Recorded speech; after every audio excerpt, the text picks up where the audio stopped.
Hello everyone, আজকে আমরা চলে যাচ্ছি মেয়ের স্কুলে আজকে হলো স্যান্ডউইচ কম্পিটিশন আছে আর রেড ড্রেস পরে সবাইকে যেতে বলেছে। আসেনি তাই জন্য বাইরে এখন আমার সাথে দাঁড়িয়ে আছে, তাই না? বন্ধুরা আসলেই আবার ঢুকে যাবে।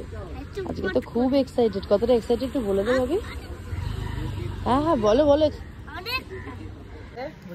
এই যে বান্ধবী নিয়ে এসছে স্যান্ডউইচ, সেই বিখ্যাত দোকান, কিন্তু সেই দাদা নেই এখন। দাদার জায়গায় দাদার মনে হয় এটা বাবা হবে, বড় ভাই সরি। আমরা এখন চলে এসেছি আমাদের সেই বিখ্যাত জায়গায়। এই যে তিনজন এখন যাচ্ছি, রাস্তা পুরো ফাঁকা। লোকে এখানে ঘুরতে আসে আর আমরা এখানে রোজই আসি বলতে গেলে। ভালো নেই কাপড়টা, কটন না মিক্সড আছে একটু। তো মেয়ে তো স্কুলে ঢুকে গেছে, এরপর আমরা তো দেখতেই পাচ্ছ ঘোরাঘুরি করছি। এটা হচ্ছে এসপ্ল্যানেডের খুব বড় বাজার, অনেক রকম জিনিস এখানে পাওয়া যায়। তো এখানে আমি আর প্রিয়াঙ্কা একটু বাড়ির জন্য ফল নিয়ে নিলাম। ও বললো ওর লাগবে, আমিও বললাম মেয়েরও ফল শেষ হয়ে গেছে, তাই জন্য দুজনেই কিনে নিলাম।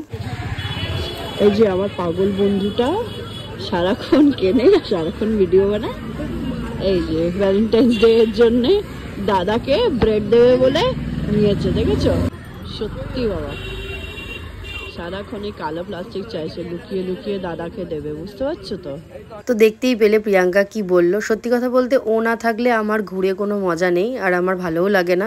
খুব কম দিনে যে এত ভালো বন্ধু হওয়া যায়, সত্যি ওকে দেখে অনেক কিছু শিখেছি আমি, অনেক কিছু আরও শিখবো। সব থেকে বড় কথা, লোকে বলে যোগাযোগ থাকলেই নাকি বন্ধুত্ব টেকে, কিন্তু ওর সাথে আমার মেসেজে ফোনে সেরকম কোনো কথাই হয় না। স্কুলে আসার পরই যা কথা হয়, তাও ওর সাথে আমার বন্ডিংটা আলাদাই। এই জুতোটা দেখছি বাবা, এই জুতোটা ভালো লাগছে নাকি এই জুতোটা ভালো লাগছে? এই জুতোটা ভালো লাগছে না, এইটাই বেশি ভালো লাগছে, তাই না? এই যে আমার পাগল বন্ধুটা কিনছে উল্টো পাল্টা জিনিস। 3 ঘন্টা লাগালো সাইজ চেক করতে, জানো? মানে 6 পরবে না 5 পরবে। বলছি 5টা পর, ভালো করে গ্রিপ দেবে, পরবি না। না, ও 6টা পরে স্লিপ খেয়ে পড়তে চাইছে। লোকটা ওয়েট করছে, আশ্চর্য ব্যাপার। পিছনে পকেটে দেখছো কি অবস্থা। আর এটা হচ্ছে আমার আরেক বান্ধবী জুই। ওর কথাও না বললে নয়, খুবই কম দিনে বন্ধুত্ব, কিন্তু বেশি মাখামাখি নয়, আবার খুব বেশি ছাড়ো ব্যাপারটাও নয়। ঠিক বন্ধু সম্পর্ক যেমন হয় তেমনটাই আমাদের বন্ধু। এখন গাড়ি করে যাচ্ছে, কি মজা। এই দিনটার জন্য ওয়েট করে থাকে যে কখন আসবে, বিশেষ করে প্রিয়াঙ্কা আন্টি কখন গাড়ি নিয়ে আসবে আর ওরা উঠবে। ভাবি তোলো, ভাবি তোলো, খাও খাও, খেয়ে নেবে তো, যেটা তুলেছো সেটা খেয়ে নিতে হয়। এবার ভেনেছো তুমি, চোখ বন্ধ করো ভালো করে।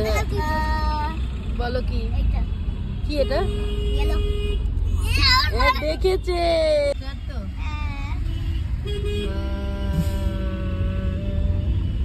দেখি কি কালার, দেখি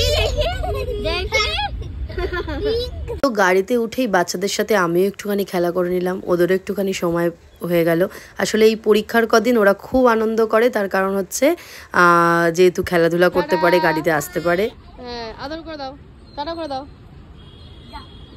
দুজনেই রেড। এই দাঁড়া। তো আজকে যেহেতু স্যান্ডউইচ কম্পিটিশন ছিল, তাই জন্য বাড়িতে এসে পাপার জন্য একটুখানি স্যান্ডউইচ বানিয়ে দিল। পাপাও বললো ঠিক আছে তাহলে আমাকে দাও, আমি একটু খেয়ে দেখি কেমন হয়েছে। সত্যি কথা বলতে ওর মতন করে সত্যিই খুব ভালো হয়েছে। স্কুলের কম্পিটিশনে ওরা কিভাবে বানিয়েছে সেই সব মুহূর্তগুলো আমি তোমাদের সাথে একটু শেয়ার করলাম। এখানে সবাই দেখো সবার মতন করে সেফ। আজকে কম্পিটিশনে 2nd পজিশনে ছিল হলো ভেনেসা। তো ভিডিওটা ছিল এই পর্যন্ত। Thanks for watching.